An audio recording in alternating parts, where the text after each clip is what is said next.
Salam jumpa para pencinta dan sahabat setia UAS Rohani Katolik yang terkasih. Bahagia rasanya bisa berjumpa kembali dalam program UAS Rohani Katolik ini. Dalam kurang lebih 1 jam ke depan, kita akan bersama-sama mendengarkan firman Tuhan hari ini dan merenungkannya.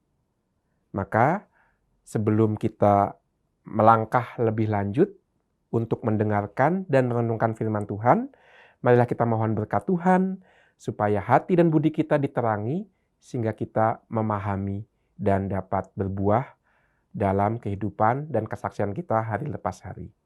Mari kita bersatu dalam doa. Dalam nama Bapa dan Putera dan Roh Kudus. Amin. Allah Bapa kami, syukur atas anugerah kehidupan yang masih Kau curahkan kepada kami. Khususnya pada kesempatan ini, berikanlah kami anugerah Roh Kudus-Mu, agar dapat mendengarkan firman-Mu. Tanamkanlah firman-Mu ke dalam batin kami, agar tumbuh di sana, mematangkan iman kami, dan berbuah dalam kesaksian hidup kami hari lepas hari. Bunda Maria, teladan pendengar dan pelaku firman, doakanlah kami anak-anak-Mu. Kemuliaan kepada Bapa dan Putera dan Roh Kudus, seperti pada permulaan, sekarang, selalu, dan sepanjang segala abad. Amin. Bacaan-bacaan hari ini diambil untuk bacaan pertama dari kitab Tobit, bab 3 ayat 1 sampai 11a, dilanjutkan ayat 12 dan 13 dan 16 sampai 17. Pada waktu itu Tobit bersedih hati, mengeluh dan menangis. Dengan keluh kesah ia berdoa begini, Engkau adil ya Tuhan, dan adilah semua perbuatanmu. Segala tindakanmu penuh belas kasih dan kebenaran. Engkaulah hakim atas dunia semesta. Oleh sebab itu ya Tuhan, ingatlah akan daku, pandanglah aku. Janganlah aku Kau hukum sekedar segala dosa dan kekilafanku, atau setimpal dengan dosa nenek moyangku. Aku telah berdosa di hadapan-Mu dan melanggar segala perintah-Mu. Maka kami Kau serahkan untuk dirampasi, ditawan dan dibunuh. Kami Kau jadikan sindiran dan tertawaan, orang ternista di tengah sekalian bangsa, di mana kami Kau cerai beraikan. Memang tepatlah hukuman-Mu, jika kini aku Kau perlakukan sekadar segala dosaku. Karena kami tidak memenuhi perintah-perintah-Mu dan tidak hidup baik di hadapan-Mu. Kini berbuatlah kepadaku sekehendak-Mu, sudilah mencabut nyawaku, sehingga lenyaplah aku dari muka bumi dan kembali menjadi debu. Sebab mati lebih berguna bagiku daripada hidup, karena aku harus mengalami nista dan fitnah, dan sangat sedih rasa hatiku. Ya Tuhan, biarlah aku lepas dari susah ini, biarlah aku lenyap menuju tempat abadi. Janganlah wajah-Mu Kau palingkan daripadaku ya Tuhan, lebih bergunalah mati saja daripada melihat banyak susah dalam hidupku. Sebab kalau aku mati, tak dapat lagi aku mendengar nista. Pada hari yang sama terjadilah bahwa Sarah, putri Raguel di kota Ekbatana di negeri Media, mendengar dirinya dihina oleh seorang pelayan perempuan ayahnya. Adapun Sarah itu sudah diperistrikan kepada 7 pria, tetapi mereka semua dibunuh oleh Asmodeus, setan jahat, sebelum Sarah bersatu dengan mereka sebagaimana layaknya seorang istri. Kata pelayan itu kepada Sarah, Engkau sendirilah yang membunuh para suamimu. Engkau sudah diperistrikan kepada 7 orang, tetapi tidak ada seorang pun yang Kau nikmati. Masakan kami Kau cambuki karena mereka mati? Baiklah engkau menyusul mereka saja, supaya kami tidak pernah melihat seorang putra atau putri darimu." Maka pada hari itu juga Sarah sangat sedih hati, lalu menangis terseduh-seduh. Kemudian ia naik ke bilik atas kepunyaan ayahnya dengan maksud menggantung diri. Tetapi berpikirlah ia dalam hati, "Kiranya ayahku nanti dinistakan karena hal itu, dan orang akan berkata kepadanya, 'Bapa hanya punya satu putri kesayangan.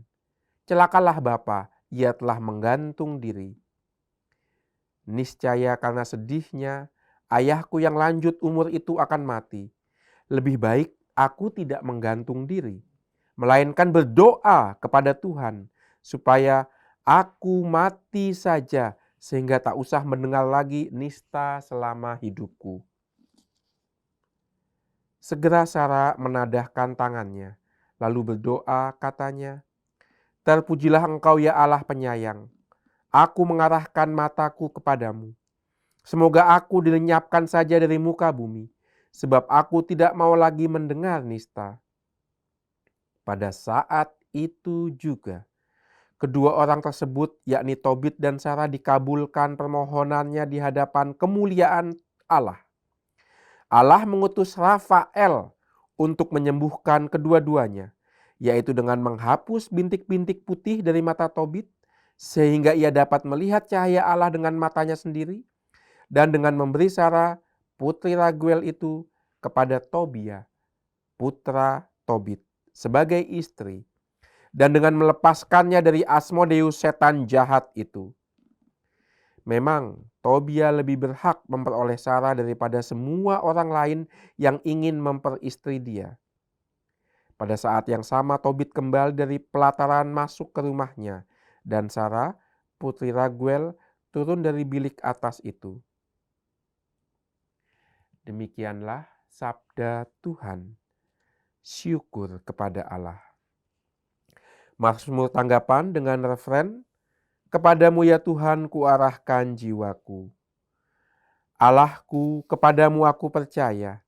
Janganlah kiranya aku mendapat malu. Janganlah musuh-musuhku beria-ria atas diriku. Kepadamu ya Tuhan kuarahkan jiwaku. Beritahukanlah jalan-jalanmu kepadaku ya Tuhan. Tunjukkanlah lorong-lorongmu kepadaku. Bawalah aku berjalan dalam kebenaran-Mu dan ajarlah aku, sebab Engkaulah Allah yang menyelamatkan daku. Kepadamu ya Tuhan, kuarahkan jiwaku. Ingatlah segala rahmat dan kasih setiamu ya Tuhan, sebab semuanya itu sudah ada sejak purbakala. Ingatlah kepadaku sesuai dengan kasih setiamu, oleh karena kebaikan-Mu ya Tuhan. Kepadamu ya Tuhan kuarahkan jiwaku. Tuhan itu baik dan benar, sebab itu Ia menunjukkan jalan kepada orang yang sesat. Ia membimbing orang-orang yang rendah hati menurut hukum dan mengajarkan jalannya kepada orang-orang bersahaja. Kepadamu ya Tuhan kuarahkan jiwaku. Bacaan Injil diambil dari Injil Markus bab 12 ayat 18 sampai 27. Markus 12 18 sampai 27. Haleluya, haleluya, haleluya. Akulah kebangkitan dan kehidupan, sabda Tuhan. Barang siapa percaya kepadaku, tidak akan mati. Haleluya, haleluya, haleluya. Tuhan sertamu dan sertamu juga. Inilah Injil Yesus Kristus menurut Markus. Dimuliakanlah Tuhan. Pada suatu hari datanglah kepada Yesus beberapa orang Saduki yang berpendapat bahwa tidak ada kebangkitan. Mereka bertanya kepada Yesus, "Guru, Musa menuliskan perintah ini untuk kita. Jika seseorang yang mempunyai saudara laki-laki mati dengan meninggalkan seorang istri, tetapi tidak meninggalkan anak, saudaranya harus kawin dengan istrinya itu dan membangkitkan keturunan bagi saudaranya. Ada 7 orang bersaudara. Yang pertama kawin dengan seorang wanita, lalu mati tanpa meninggalkan keturunan. Maka yang kedua mengawini dia, tetapi juga mati tanpa meninggalkan keturunan. Demikian juga yang ketiga, dan begitulah seterusnya, ketujuh-tujuhnya tidak meninggalkan keturunan. Akhirnya wanita itu pun mati. Pada hari kebangkitan, bila mana mereka bangkit, siapakah yang menjadi suami wanita itu? Sebab ketujuh-tujuhnya telah beristrikan dia. Jawab Yesus kepada mereka, kalian sesat. Justru karena kalian tidak mengerti kitab suci maupun kuasa Allah. Sebab di masa kebangkitan orang mati, orang tidak kawin atau dikawinkan. Mereka hidup seperti malaikat di surga. Mengenai kebangkitan orang mati, tidakkah kalian baca dalam kitab Musa, yaitu dalam cerita tentang semak berduri, bahwa Allah bersabda kepada Musa, "Akulah Allah Abraham, Allah Ishak dan Allah Yakub." Allah bukanlah Allah orang mati, melainkan Allah orang yang hidup. Kamu benar-benar sesat. Berbahagialah kita yang mendengarkan sabda Tuhan dan tekun melaksanakannya. Sabdamu adalah jalan, kebenaran dan hidup kami. Kita ambil saat teduh sejenak untuk meresapkan sabda yang baru saja kita dengarkan.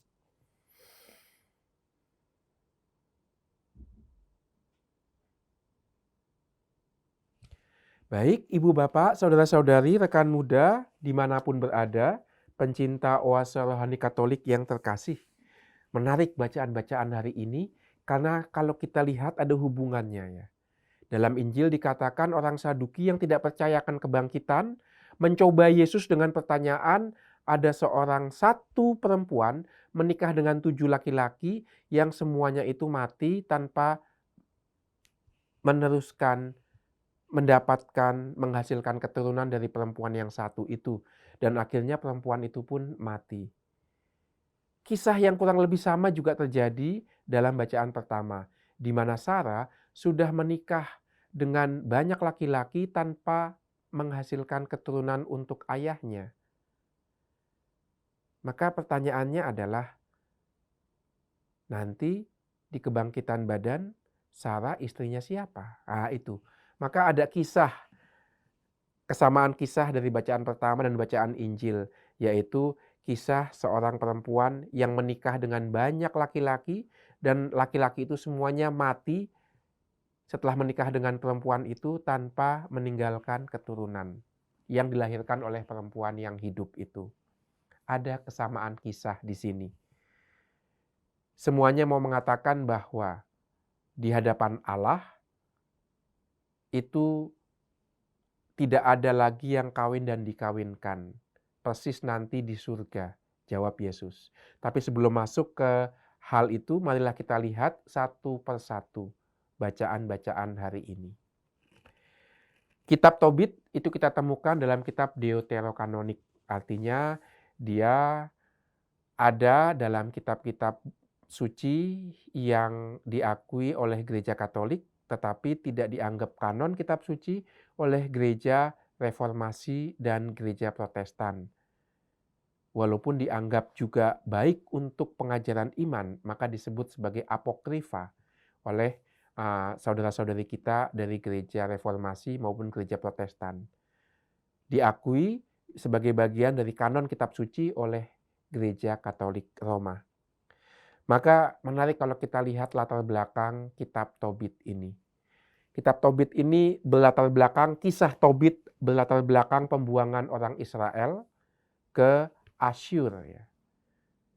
Karena mereka dikalahkan, ditaklukkan oleh kekaisaran Assyria.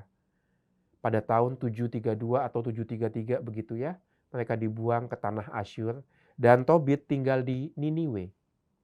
Sementara Sarah tinggal di kota lain, seperti kita lihat dalam bacaan yang pertama tadi. Sarah tinggal di Ekbatana, sebuah kota yang terpisah dari Niniwe. Yang menarik adalah dalam doa Tobit, kita mau belajar bagaimana orang beriman berdoa dari doa Tobit. Tobit berdoa, ia mengeluh, mengesah, dan menangis kepada Tuhan. Jadi lihat, dalam doa, orang mencurahkan isi hatinya. Doa berarti relasi pribadi dengan Tuhan. Artinya apa? Artinya dalam doa orang meletakkan sejarah hidupnya. Ini yang dikeluhkan oleh Tobit, yaitu dia menceritakan kepada Tuhan Allahnya dalam doa itu sejarah hidupnya. Ini persis yang dinasihatkan oleh Paus Fransiskus ya. Letakkanlah sejarah hidupmu dalam doa. Maka doa tidak sekedar basa-basi, bukan sekedar kewajiban, bukan sekedar rutinitas, tidak. Kita meletakkan sejarah hidup kita dalam doa, keluh kisah kita. Persis yang dilakukan oleh Tobit, persis juga yang dilakukan oleh Sarah. Mereka berdua meletakkan sejarah hidup mereka dalam doa. Nah, maka ini bisa kita lakukan dalam hidup kita sehari-hari. Kalau berdoa, sertakanlah dalam doa sejarah hidup kita masing-masing. Seperti yang dibuat oleh Tobit, seperti yang dibuat oleh Sarah. Maka doa kita akan berbuah. Nah, tentu bukan berarti lalu doa yang dihafal ya seperti Salam Maria, Bapa Kami, atau mungkin juga menghafalkan Mazmur tidak ada manfaatnya. Pasti ada manfaatnya dan bahkan juga bisa menjadi inspirasi untuk doa kita pribadi. Tetapi gabungkanlah inspirasi dari doa-doa tradisi itu dengan sejarah hidup kita. Maka ini sangat baik kalau dilakukan pada malam hari sebelum tidur ya. Setelah satu hari itu selesai, kita jalani, maka mau kita tutup dengan menyerahkan perjalanan hidup hari itu ke dalam doa, ke dalam tangan Tuhan. Ini kita seperti bukan melaporkan ya, tapi merangkai untayan peristiwa satu hari itu dari kacamata iman dengan menceritakannya kembali kepada Tuhan. Maka dengan cara demikian hidup kita itu punya makna.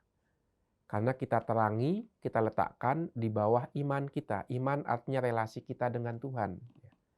Nah itu, inilah cara berdoa yang baik kita buat setiap malam. Merangkai peristiwa-peristiwa hidup kita di bawah terang iman, kita susun, kita kisahkan kembali dalam doa. Persis yang dibuat Tobit. Dan Tobit itu mengeluh kepada Tuhan. Bahkan dia saking putus asanya, dia minta supaya nyawanya dicabut saja. Pertanyaannya apa sebabnya? Sebabnya karena Tobit mengalami kebutaan. Dia buta. Dan dia berkeluh kesah di hadapan Tuhan tentang nasibnya ini. Saking putus asanya sampai dia minta Tuhan mencabut nyawanya. Ini dia. Jadi di hadapan Tuhan kita menyerahkan semua perkara kepada Dia. Bahkan ketika tidak ada lagi, seolah-olah tidak ada harapan di depan mata kita, bukan berarti kita kehilangan harapan. Ini dia yang membedakan orang beriman dengan tidak beriman. Beriman berarti tetap berharap walaupun tidak ada alasan untuk berharap. Itu orang beriman. Tetap berharap walaupun tidak ada alasan untuk berharap. Karena apa? Karena dasar orang beriman untuk berharap adalah Tuhan. Ketika semua harapan yang diberikan dunia runtuh, orang beriman tetap berharap. Karena dia meletakkan harapannya kepada Tuhan. Satu-satunya alasan berharap. Dan ini Tobit udah mentok nih. Secara manusiawi dia nggak bisa kemana-mana lagi. Satu pintu terbuka, yaitu berharap pada Tuhan. Sarah pun mengalami hal yang sama. Untayan hari-harinya yang penuh dengan derita itu, dia letakkan ke dalam kasih Tuhan melalui doanya. Kalau tadi si Tobit karena dia buta, si Sarah karena semua suami yang menikah dengan dia itu meninggal. sebelum mereka hidup sebagai suami istri. Maka belum ada keturunan. Karena belum hidup sebagai suami istri, para suaminya itu meninggal. Sedemikian sehingga sampai pelayan bapaknya itu menghina Sarah. Lebih baik kamu mati saja daripada kamu mempermalukan keluarga. Dengan kematian para suamimu kau cambuki kami. Nah itu. Maka Sarah juga seperti Tobit itu sudah putus asa itu. Bahkan mau menggantung diri. Yang membuat dia mengurungkan niatnya adalah ingat akan bapaknya. Betapa nanti bapaknya akan dipermalukan kalau dia gantung diri. Cemar bapaknya. Udah anaknya cuma satu, perempuan, mati gantung diri pula. Nanti bapaknya sudah akan meninggal karena rasa malunya itu. Karena cinta pada orang tua, dia mengurungkan niatnya. Dan lihat, Tuhan bisa menggunakan berbagai macam cara untuk membuat kita mengurungkan niat-niat kita yang tidak baik. Salah satunya adalah ingat akan kasih orang tua. Nah itu dia. Maka ingatan akan kasih orang tua menjadi cara Tuhan untuk membantu kita tidak mengambil jalan yang berlawanan dengan perintah Allah. Maka itu yang membuat kemudian Sarah tidak jadi bunuh diri, tapi menyerahkan semuanya ke dalam tangan Tuhan. Nah inilah cara berdoa yang kita terima dari Tobit maupun dari Sarah ya. Meletakkan sejarah hidup kita ke dalam tangan Tuhan, ke dalam doa. Maka doa kita akan berbuah. Dan dari Sarah kita belajar juga melihat bagaimana kasih kepada orang lain itu bisa membantu kita untuk tidak berbuat jahat. Maka di saat kita kehilangan motivasi, ya kan, di saat kita lagi down, ya, ingatlah relasi kita dengan orang-orang yang mencintai kita dan yang kita cintai.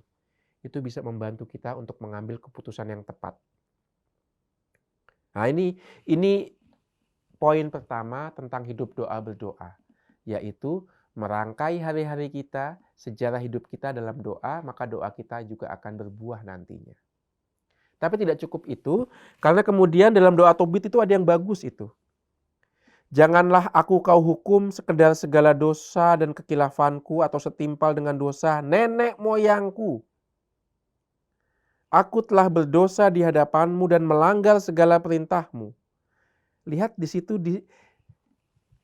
Tobit tidak hanya merangkai sejarah hidupnya pribadi, tapi dia mengkaitkannya juga dengan sejarah hidup bangsanya, sejarah hidup nenek moyangnya.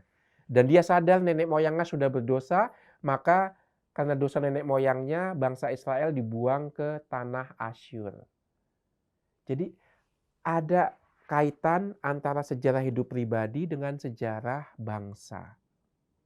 Persis ini yang harus kita pelajari.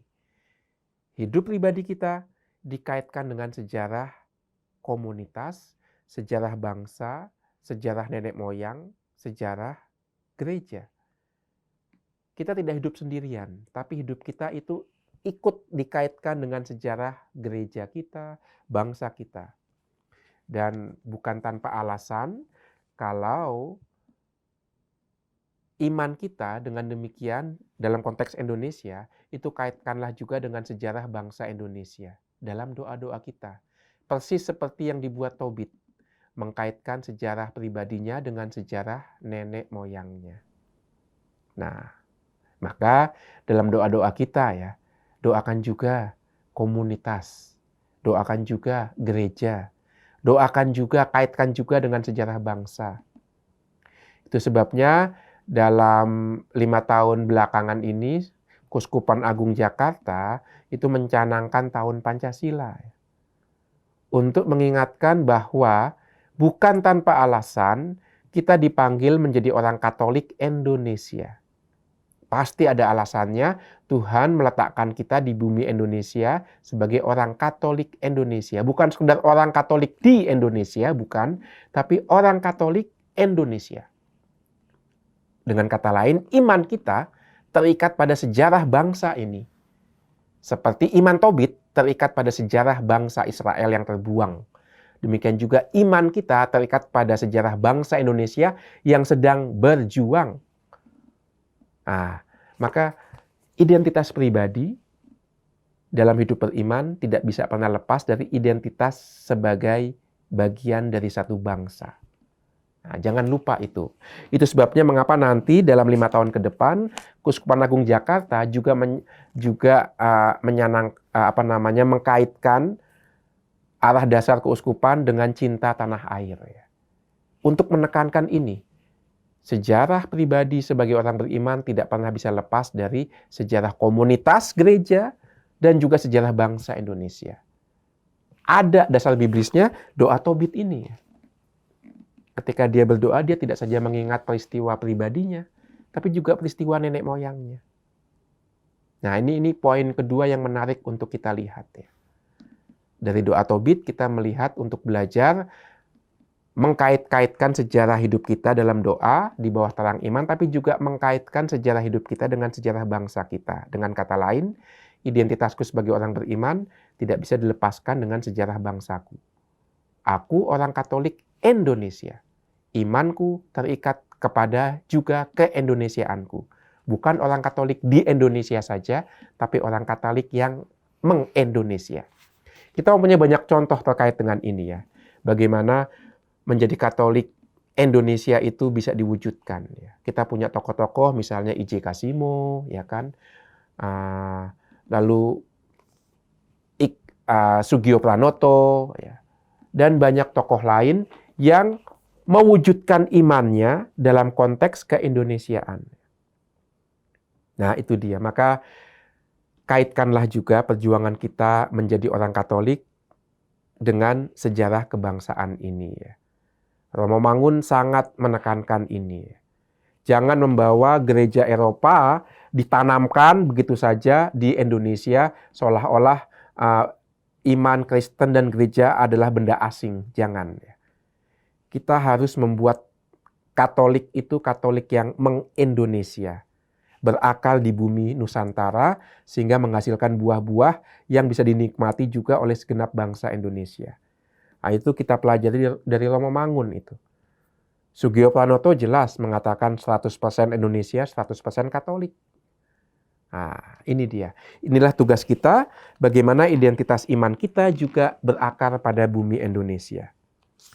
Itu poin yang kedua dari bacaan hari ini. Dan poin yang ketiga adalah, doa-doa ini adalah doa-doa orang-orang yang putus asa. Tetapi sekali lagi, mereka membawa keputusasaan mereka dalam doa. Dan doa mereka dikabulkan oleh Allah. Dengan cara apa? Dengan cara mengutus malaikatnya yang disebut malaikat Rafael.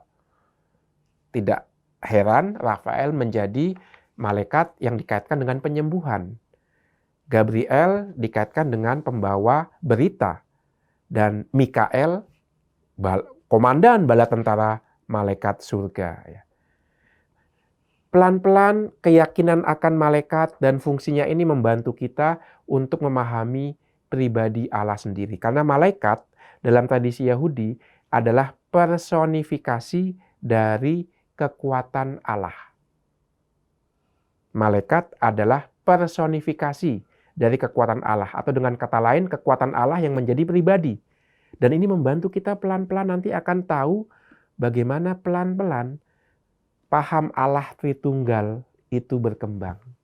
Berkat bantuan ini dari pemahaman tentang keberadaan dan peran malaikat. Nah, ini poin yang ketiga. Ya. Jadi orang-orang yang putus asa ini dihibur oleh kekuatan Allah dalam diri malaikatnya, yaitu Rafael. Maka ibu bapak dan saudara-saudara yang terkasih, kembangkanlah devosi kepada malaikat. Itu membantu perkembangan iman kita. Seperti membantu perkembangan iman Tobit dan Sarah dalam bacaan pertama. Nah, ini yang disebut sebagai angelologi, ilmu tentang malaikat-malaikat. 3 poin sudah kita dapatkan, bagaimana doa dikaitkan dengan sejarah hidup kita yang pertama. Yang kedua, bagaimana doa juga harus dikaitkan dengan sejarah bangsa kita. Dan bagaimana doa juga dibantu melalui devosi para malaikat. Nah, itu dari bacaan pertama. Sekarang marilah kita melihat, mendalami bacaan Injil. Bacaan Injil itu intinya adalah tentang kebangkitan. Apakah kebangkitan itu ada atau tidak? Itu yang ditanyakan oleh orang-orang Saduki. Siapakah orang-orang Saduki ini? Orang-orang Saduki adalah mereka yang menguasai kepemimpinan Yahudi. Mereka ada di Sanhedrin. Bisa dikatakan mereka pemimpin Yahudi ditambah beberapa orang dari golongan Farisi. Jadi ada dua kelompok besar nih, Farisi dan Saduki. Bedanya di mana? Bedanya Farisi itu percaya pada kebangkitan, Saduki tidak. Saduki mengatakan orang mati ya sudah. Kalau udah mati masuk ke Seol, dunia orang mati di bawah. Sementara Farisi percaya pada kebangkitan. Dan orang Saduki inilah yang kemudian mencoba Yesus tentang kebangkitan. Pertanyaannya, kenapa orang Saduki tidak percaya pada kebangkitan? Ya karena mereka tidak mau menambah hukum Taurat. Taurat udah, yang tertulis itu aja. Tidak ada ajaran lain. Sementara orang Farisi percaya juga pada hukum-hukum tak tertulis. Maka dari situ juga lahir kepercayaan akan kebangkitan. Karena kemudian ada juga hukum-hukum tak tertulis yang diyakini oleh orang Farisi yang menyangkut kebangkitan. Nah, ini bedanya orang Farisi dengan orang Saduki. Karena orang Saduki tidak percaya pada kebangkitan, maka bagi mereka berkat Tuhan ya terjadi di dunia ini. Selesai. Maka orang diberkati, Tuhan buktinya apa? Buktinya hidupnya makmur. Hidupnya sejahtera di dunia ini. Nah, maka kalau ada orang tidak makmur, hidupnya menderita, berarti dia dikutuk oleh Tuhan. Karena perkara berkat dan kutuk itu hanya terjadi di dunia ini. Tidak ada surga, karena nggak ada kebangkitan. Itu sebabnya mengapa orang Saduki mencari kesejahteraan hidup di dunia ini. Karena nggak percaya nanti ada imbalan setelah kehidupan di dunia ini. Ini nanti yang berkembang menjadi teologi sukses. Kamu diberkati kalau hidup kamu sukses di dunia ini. Orang Saduki percaya pada itu karena mereka tidak percaya imbalan nanti di surga. Tidak ada surga, tidak ada neraka, karena tidak ada kebangkitan. Persis itu yang diyakini oleh orang Saduki, maka mereka mencoba Yesus dengan pertanyaan yang bagi kita aneh gitu ya.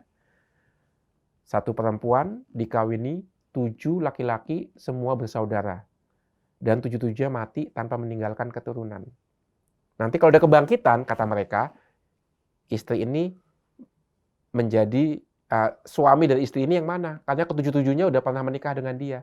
Seolah-olah hidup di dunia ini sama dengan hidup di surga nanti. Nah, itu ditegur oleh Yesus. Kamu betul-betul sesat, kata Yesus. Ya kan? Dan Yesus memberikan sebuah perikop dalam kitab suci. Bukankah Allah yang mewahyukan diri kepada Musa yang kamu pegang kitab sucinya itu mengatakan, aku adalah Allah Abraham, Allah Ishak, Allah Yakub. Masa Allah itu Allah orang-orang mati? Nah, itu jawaban Yesus. Dan jawaban Tuhan kita itu begitu menohok itu ya. Allah mengatakan, aku Allah Abraham, aku Allah Ishak, aku Allah Yakub, nenek moyangmu. Masa aku Allah orang-orang mati? Di hadapanku tidak ada kematian, dengan demikian jawab Yesus, ya kan? Maka sebenarnya dengan mengungkapkan perikop ini Tuhan Yesus menegur orang-orang Saduki gitu. Tolong baca kitab suci baik-baik. Allah yang kamu sembah itu adalah Allah nenek moyangmu, dan nenek moyangmu itu hidup di hadapan Allah. Maka dengan kata lain, orang-orang Saduki itu kelemahannya satu. Mereka tidak membaca kitab suci dengan tepat. Pengetahuan mereka akan kitab suci yang mereka pegang erat-erat rupanya juga tidak tepat. Nah, ini dia. Maka cara membaca kitab suci begitu penting. Pertanyaannya, mengapa orang Saduki salah dalam membaca kitab suci? Salah dalam menafsirkan kitab suci sehingga mereka tidak percaya pada kebangkitan. Nah, ini dia. Karena mereka terlanjur menafsirkan kitab suci pada kepentingan mereka semata. Mereka tidak membuka diri untuk makna yang lebih luas yang ada dalam kitab suci. Salah satu kesalahan besar dalam membaca kitab suci adalah membaca kitab suci untuk kepentingan kita sendiri. Ada bahaya kita jatuh seperti yang dibuat oleh orang-orang Saduki ini. Untuk mendukung gagasan mereka sendiri. Dan menurut Yesus benar ya. Karena Hidup di dunia ini tidak sama dengan hidup di surga nanti. Ada perbedaan luar biasa. Dunia ini tidak sama dengan dunia nanti. Dunia di akhirat nanti bukan hanya mengulang kehidupan di dunia ini, ada yang berbeda. Nah, itu yang diajarkan Yesus dengan kebangkitan. Yang menarik apa? Yang menarik adalah sabda Yesus, di surga tidak ada yang kawin dan tidak ada yang dikawinkan. Ini menjadi dasar untuk selibat para imam dan para rohaniwan. Dalam suratnya, Santo Ignatius dari Antioquia pernah menulis, uskup, imam, dan diakon adalah saksi dan bukti kehidupan kekal. Artinya saksi dan bukti kebangkitan, kehidupan kekal. Karena apa? Karena mereka tidak kawin. Bukan berarti yang kawin lalu tidak hidup kekal, tidak. Tetapi uskup, imam, dan diakon menurut Santo Ignatius dari Antioquia menjadi bukti harapan akan adanya kebangkitan. Itu justru memberikan kekuatan kepada pasangan-pasangan suami istri. Bahwa mereka menikah bukan menjadi tujuan. Menikah adalah jalan untuk mencapai keabadian. Seperti Allah mencintai manusia, caranya apa? Caranya lihatlah bagaimana suami menyayangi istri dan istri menyayangi suami. Dan bagaimana orang tua menyayangi anak-anaknya. Itu menjadi gambaran bagaimana Allah mencintai manusia. Maka cinta suami istri adalah jalan untuk menampakkan cinta Allah kepada manusia. Demikian juga selibatnya rohaniwan-rohaniwati dan uskup, imam, dan diakon. Untuk memperlihatkan bahwa di surga nanti cinta kita itu tidak dibatasi oleh cinta keluarga saja. Tapi cinta kemanusiaan yang seluruhnya. Karena kita disatukan dalam keluarga besar kerajaan Allah. Nah, itu dia. Maka selibat itu bukan artinya menahan nafsu. Enggak. Selibat adalah panggilan untuk membuktikan adanya kehidupan abadi.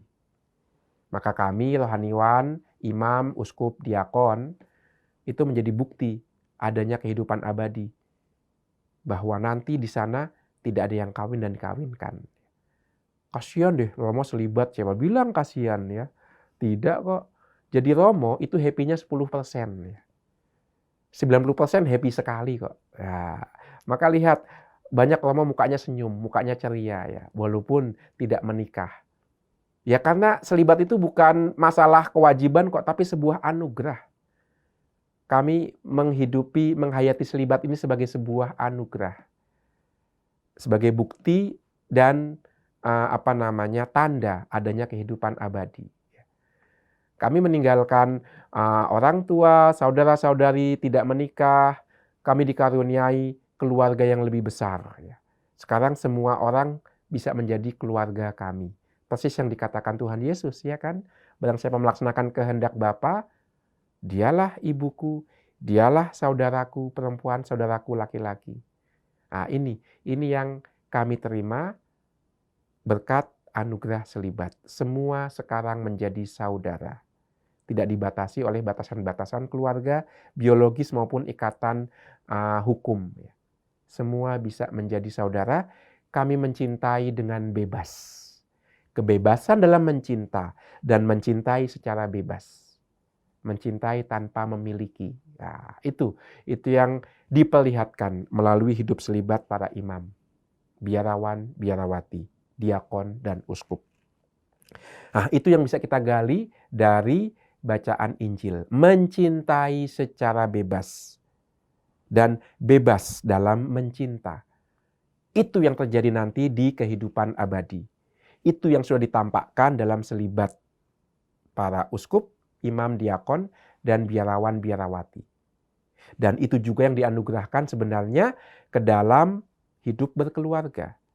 Karena dengan satu dan lain cara sebenarnya dalam hidup berkeluarga juga ada penekanan seperti yang dialami oleh biarawan biarawati. Yaitu hidup hanya untuk pasangannya. Ya kan, dengan kata lain kan juga ada sedikit banyak di situ unsur-unsur selibat juga. Yaitu hidup mencinta hanya untuk satu orang. Seperti uskup, imam, diakon, biarawan biarawati mencintai Allah secara bebas dengan cara mencintai sesama secara bebas. Ini yang bisa kita gali dari bacaan Injil. Semoga itu semua menjadi rema untuk hidup kita hari ini, menjadi semangat dan inspirasi untuk hidup kita hari ini berbekal pada firman Tuhan itu. Baik, Ibu Bapak dan saudara-saudari pencinta rohani Katolik yang terkasih, saya cukupkan pendalaman kitab suci kita pada hari ini. Kita mohon berkat Tuhan agar firman yang kita dengarkan dan kita dalami berbuah dalam kesaksian hidup kita sehari-hari. Mari kita mohon berkat Tuhan. Syukur ya Allah untuk firman-Mu. Semoga firman-Mu menjadi pelita langkah hidup kami hari ini. Sehingga setiap orang yang kami jumpai dapat kami sapa dengan kasih yang tulus seperti Engkau mencintai kami secara tulus. Lindungilah kami hari ini, berkatilah pesiaran hidup kami dan karya-karya kami, agar kami seperti Tobit dan Sarah mengandalkan segalanya dalam kasih dan kuasa-Mu. Tuhan sertamu, dan sertamu juga. Berkat Allah turun melimpah atas kita semua, atas keluarga kita dan peziarahan kita hari ini. Dalam nama Bapa dan Putra dan Roh Kudus. Amin. Tuhan Yesus memberkati, Bunda Maria melindungi.